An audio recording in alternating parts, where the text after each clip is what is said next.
Even the darkest night will end and the sun will rise. Suicide is 100% preventable.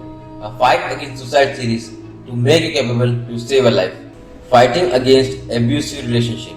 Step 1. Get away from the abuser. If you haven't already, the first step to dealing with the after effects of abuse is to physically distance yourself from that person. You cannot move past an abusive relationship if you are still living with or regularly seeing your abuser. If you are in an abusive relationship, your safety should be your number one priority. Abusive partners often become violent when they are left by their victims. If you are trying to escape from an abusive relative, like a parent or step-parent, talk to another relative whom you can trust. If you don't feel safe during this, consider getting the police involved. Recognize that it's not your responsibility to care for the abuser, even if you are that person's only living relative. You are not obligated to remain in contact with them, and in fact, you should not attempt to do so. If your abuser threatens you with physical harm, or if they have assaulted you in the past, contact the police so you can escape. They can issue a restraining order or ensure that you are able to safely leave the abuser home if you were previously living together. Step 2. Cut off all contact with the abuser.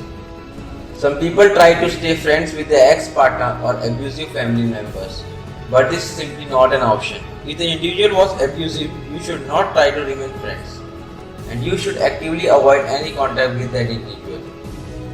Unfriend or unfollow that individual on social media platforms. You can also block that individual so that they cannot contact you or see anything that you share. Resist the urge to check that individual's social media. You may have moments of fondness for your abuser if you had a past relationship, but you need to be strong and cut that person out of your life entirely. Avoid social situations where your abuser might be. For example, if you share a mutual friend, ask that friend in advance if your abuser will be at party or social event. Seek comfort and protection from a trusted friend or relative to help you get through this difficult time. Friends and relatives can provide a sympathetic ear. They can help keep you safe, and they can keep you from reaching out to your abuser if you miss that person. Step 3. See yourself as a survivor. When you first cut off ties with your abuser, you may consider yourself a victim of abuse.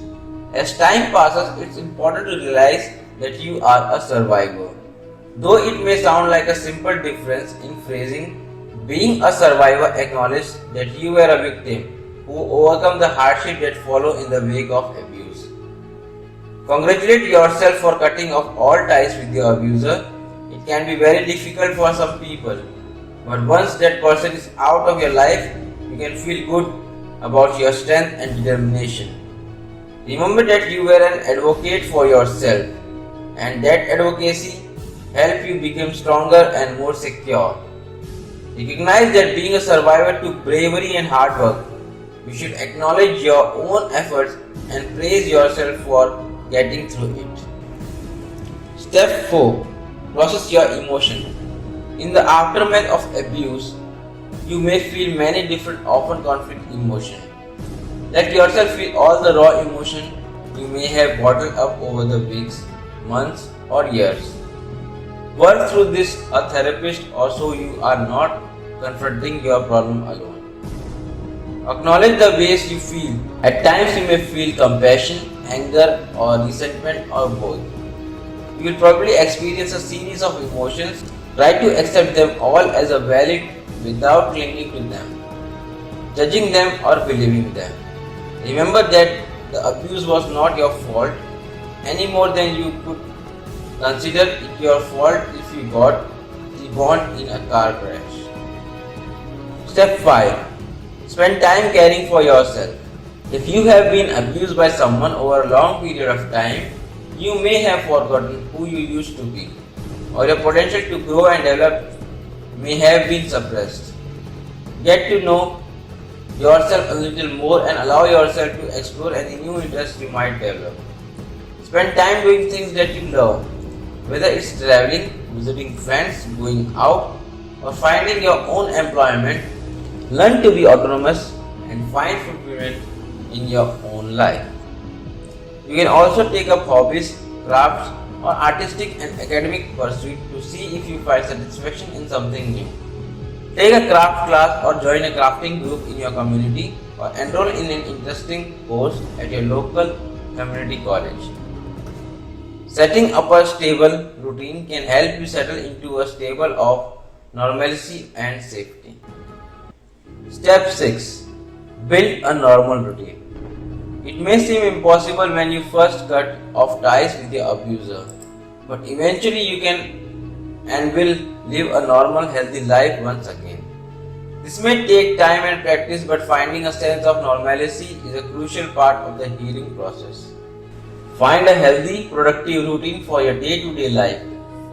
Having patterns and routines can help you sense a normalcy and predictability, which is important after suffering from trauma. Spend time with friends or relatives you trust on a regular basis. Whether you make this a daily routine or schedule time with friends periodically throughout the week, be sure you make it a regular practice. Step 7. Seek professional help. A mental health professional can help you if you are suffering from any kind of emotional trauma. There are many options for individuals working through abuse trauma. You can find therapists and support groups or by asking your doctor for a referral. Seeing a therapist will help you work through any anxiety, depression, or PTSD you may be suffering from. PTSD means post-traumatic stress disorder. A therapist can also provide prescription medication that will help you cope with the psychological and emotional fallout of abuse. Support groups may be helpful as you transition into a normal, healthy life. Knowing that others have gone through similar things and survived can give you hope and make you feel less alone. Thank you.